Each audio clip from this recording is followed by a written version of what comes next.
Hi everybody, this is Vicki Burley, the rock and roll prophetess, coming at you today to talk about creativity and spirituality and how they are intertwined. And I would say they're intricately intertwined. The majority of the way that I've experienced this is my primary connection is through music. And as a musician, you know, when you're jamming with somebody else, there's an exchange of energy going on. You can feel each other. There's a non-verbal communication. And this is spirituality. This is non-verbal. This is spirit communication. So I feel that when I jam with other musicians, that I love that energy exchange. And people feel it too. I mean, come on. When you go to a concert, the audience feeds on it. Everybody's feeding on it. It's one big, giant energy fest, really, right? So I'm going to talk about one of the first times that I ever really saw anything or noted this was I went to a Robin Trower concert, and I was sitting really close, first or second row, and all of a sudden I'm seeing all this stuff, and it's not the light show. You know, it's not the light show. This is a psychic thing that's happening. You know, and he's playing, and he's in it, and what I saw was all this colorful energy, and it's coming down, and it's swirling around him, and it was swirling, and it was like an old gnarly tree, but with tons of different colors, and it came down, and he was pulling it down. He had that guitar in his hand, and he was pulling it in. But that's not all of it. From him, from this central point of him pulling it down, I saw all the spirals of energy going on and connecting to the other musicians on the stage.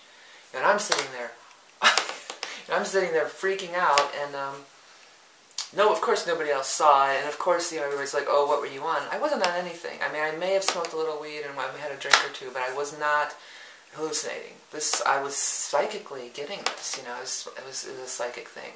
So that was the first time that I really realized that. And Robin Trower, if you have ever heard him, you should look him up, but talk about a field player. I mean, he is a field player, you know, and yeah, that's the thing about music, and people would call me a field player, and I take that as a very great compliment, because you know, you can tell when it's feel. It's best if it's felt. You know, there's people that can put it together, right? You know, that have music theory and knowledge and all that stuff.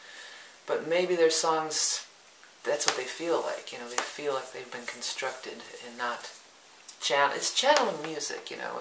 This is things that I would come to find out. So the universe is always broadcasting, and these remakes, this is another thing that I've noticed that's come up. There's a local band called Dome, and they're great. They're like a progressive metal band, and they used to play at my family's place when it was open. They did this killer version of a George Michael song, Careless Whispers. Metal, heavy, rocked up. You know, and they were doing this for years. And I told them, people would say, man, you should put that out. You know, you should record that. It's such a cool version. Well, they never did, but then come around, a band called Seether actually did, and it was a big hit for Seether. And I'm here to say witness, Dome was playing a very similar version of that for a few years before the Seether version ever came out. See, the universe is always broadcasting. And they picked it up, and Seether did as well, and maybe even other bands around the country. I mean, if that's happened to you, I'd like to hear about it. And my personal experience, sometimes I'll take songs and remake them. I never really released them, you know, I just, for my own pleasure, you know. And a lot of years back now, I was noodling around with the song Fever by Peggy Lee. And then, you know, not long after that, Madonna came out with a remake of Fever. You know, these little things are happening. The universe is trying to show me, and I'm just like, oh, what a coincidence. You know, at that time I didn't get it at all. One of the biggest things that ever happened, the universe is like screaming, trying to show me, and I still kind of wrote it off, but I knew that it was more than that. In 1984, I was in a band called Valkyrie, and I wrote the song which ended up being our theme song, called Valkyrie. You know, and there's this trill in the beginning. Insert music here. Well, one day, you know, this is months after we'd written the song Valkyrie. It's all worked out. We're playing it already and everything. I get in my car, turn on the radio, and exactly at that moment, I hear that lick from Valkyrie. And I'm like, oh, they're playing. My first instinct was, oh, our song's on the radio, because we did get airplay on college stations back then, you know, so like, oh, we're on the radio. And then I'm listening to it, and it kind of changed keys and was different. I'm like, whoa, what is this? And then it went into a completely different thing, you know, out of context in the whole song. You know, it doesn't sound the same at all. So I'm going to play both the clips right here. So insert music here.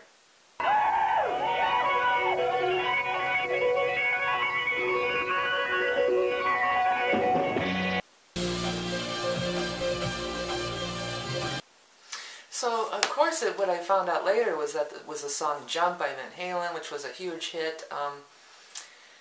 But that it was such a, you know, coincidence, you know, synchronicity is what it was, that I turned the radio on just at that moment. So I still didn't really, you know, put a lot of creed in it back then. You know, it was just like a joke. Oh, ha, ha, I turned on the radio and I thought it was, we were on the radio and it really was Van Halen, ha, ha, ha.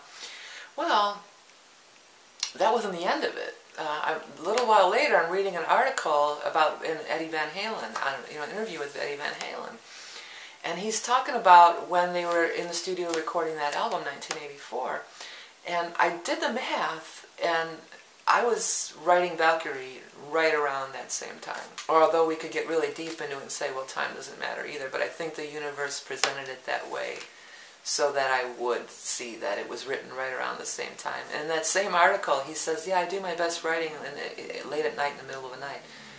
That's when I was always up writing. But, you know, that again, that's most musicians, I think, are up in the middle of the night writing music. But, so, you know, that article was really the universe trying to tell me again, like, look. And I do believe that we both were up on that same night, heard that same lick, pulled it down. I did one thing with it, and he did another thing with it. So I think that that's a true thing. And another thing that happened similar to that was when John Lennon died, which I looked it up. It was in 1980. I know I was living at home with my parents, and I was a kid, teenager, whatever.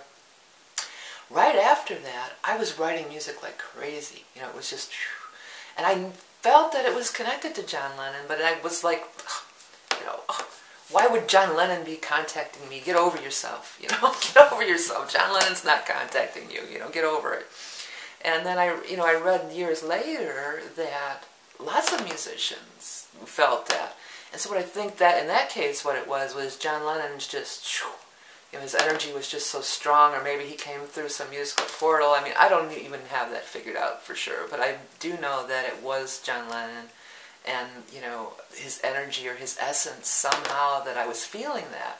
My brother would, like, tease me constantly about it, because I told my brother about it, you know, he'd be like, oh yeah, man, John Lennon's spirit was contacting me, you know, but it was all in good fun, and, you know, it was all in good fun in his case, but, so yeah, but that makes you clam up about it, and people laugh at you, and you're like, well, maybe I shouldn't say, you know, you learn early on, well, maybe I should just keep that stuff quiet or keep it to myself. Another example is that great movie Crazy Heart, and there's a line in there where Jeff Bridges is saying, the Jeff Bridges character says to the Maggie Gyllenhaal character, he plays a tune, he's like, what song is that? Or who does that song? She goes, oh, is it so-and-so? Is it so-and-so? He says, I just wrote it just now. And he says, the best songs are the ones you think that you've heard them before. And I'm here to tell you, I think you have heard them before. And I think that that is even the reason that that songs are hits. They're hits because everybody on some level is hearing this. You know, they're hearing it from the collective unconsciousness. They're feeling it, they're hearing it, they're sensing it. And then when they actually hear it out loud, it's like, it sounds familiar. It can sound familiar.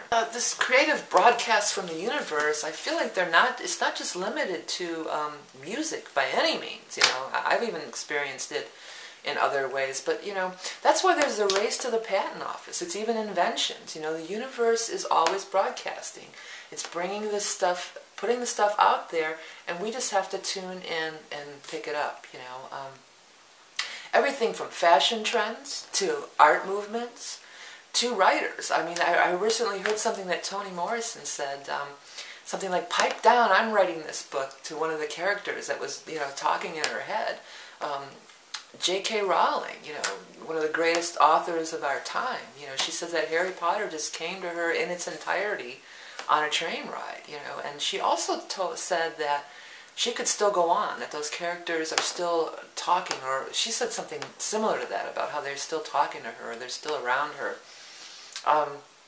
Stephanie Myers wrote the Twilight series. She said she never wrote a book in her life. It was a dream, and it came to her. And then that whole genre, you know, people responded to that book, and they even wanted more and more and more. That whole genre was born of the vampire love story dramas. You know, there's tons of them. You know, another one of my personal experiences happened just as hanging out in my family's bar, you know, and one night I came up with this, you know, everybody was saying, "You're my brother from another mother," you know, and I came up with, "You're my sister from another mister," you know, and I thought that was kind of cute. I'm saying that, "Yeah, sister from another mister," you know, so I'm going around saying that to people, and then this girl comes in. She's creative too, you know, she's a singer, songwriter, plays guitar and stuff, and she said something to me that she goes, "Sister from another mister." I'm like, "Where did you hear that?" She goes, "I made it up." I go, "Wow, I thought I made it up." You know, so we both were picking that up and everything. And then, of course, now you hear it a lot. This was several years ago. But it was broadcast from the universe. You know, the universe is always broadcasting, and I think we both picked it up. Another one of my personal experiences involves these little creatures that I've been creating and drawing forever. I recently connected with a friend of mine that I knew in elementary school, and she looked, I have some of it, the Green Glen Gang is what it has evolved into. I knew I'd been drawing these little characters since at least high school, but I knew this girl in elementary school, and she looked at the Green Glen and she says, "I remember you drawing those when we were kids." I've been drawing these little creatures since I was a kid myself, you know, and when I saw the movie Avatar with James Cameron's creation, it was very, very similar to the clan of the Fae, or I envision them as little fairies, where he has them being, you know, very large beings. I had them very small, but you know, they're small relative to their environment. They live in nature. Also, they're blue. That's you know, there's a big clue right there. They're blue, right? I brought a couple here. I'm going to try to take some pictures of them too. But this girl in particular, like I used to, and they always have these, this is like Blue Lou from the Green Glen series. But look at the girl, look at the fairy. I call him the fairy. This is a candle holder I made in clay long, long time ago too, you know. But look at this girl. Doesn't she, I mean, come on, she kind of resembles the characters in the James Cameron play. And here's another one, another candle holder. I mean, it's different, but it's similar enough, you know. And again, I feel like it's the same thing, that we're both tuned into this same kind of thing and interpreted and expressed it differently. You know, I've got my little clay, and he's got millions of dollars of CGI at his disposal, but I think there's something similar to it. Or is, in that case, is that another world? Did we even have lifetime in that world? Did we incarnate as these blue creatures in another, or is there more than one, you know, blue creature universe? I mean, you know, the Eastern religions, you know, they had the blue gods and goddesses. There's some of that. So it could be that too. The thing is not to say that I'm James Cameron or I'm Eddie Van Halen. What I'm trying to say is that it's all there. We're all tuning in. We're all pulling down that same energy. The race to the patent office, you know, that's a really true thing. And you need to find your creative expression. Maybe yours isn't music, or even writing, or even something that's necessarily considered creative, you know. Maybe you're going to invent a cure for a disease. You know, maybe you're going to inventions. Come on, inventions totally are. You know, they come from somewhere else. So you got to sing your own song and tune into your own path. It's going to be something that you're interested in. You know, maybe it's, you know, I'm not interested in medicine and disease. You know, but maybe you are. Maybe that's your thing. Maybe that's your song. So we've all got to sing our own song. And the rock and roll quote from today is by Mr. Warren Hayes, popularized by the Allman Brothers, from a little song called Soul Shine. And it is, you got to let your soul shine. Shine till the break of day. Remember, you're love and beauty incarnate. Thank you for subscribing. Thank you for commenting. Thank you for donating. And I will see you next time. Hello everyone, Vicki Burley here, Rock and Roll Prophetess. I want to tell you a little bit about how I combine creativity and spirituality through creating the Tapestry of Life mandalas. I started out being able to see past lives really early on as a child, and my own as well as other people's. By the 1990s, I was receiving past life information through astrology charts, and not just doing the astrology work. This was intuitive. This is a psychic thing. It's as if I use it as a scrying wheel, and I get information by looking at your chart and looking at your wheel. This is what I now call doing a soul reading. By the late 1990s, I started seeing colors and visions, the colors and designs coming through in the charts as well. And this is when the Tapestry of Light mandalas were born. Creating the mandalas is quite a process. It can take up to 5 or 6 hours to complete. And what you end up with is a one-of-a-kind piece of art just like you. People get a lot out of these mandalas. You can look at them and start seeing things on your own. It's a great scrying tool. It's a great object of art for sacred space. Along with the mandala comes a soul reading, which I do from your chart. I also offer just the soul reading, and what we're going to be offering also is a computer-generated past life reading based on Edgar Cayce, which is quite insightful, but I let you know that it is computer-generated based on the Edgar Cayce readings, and I do not personally do those.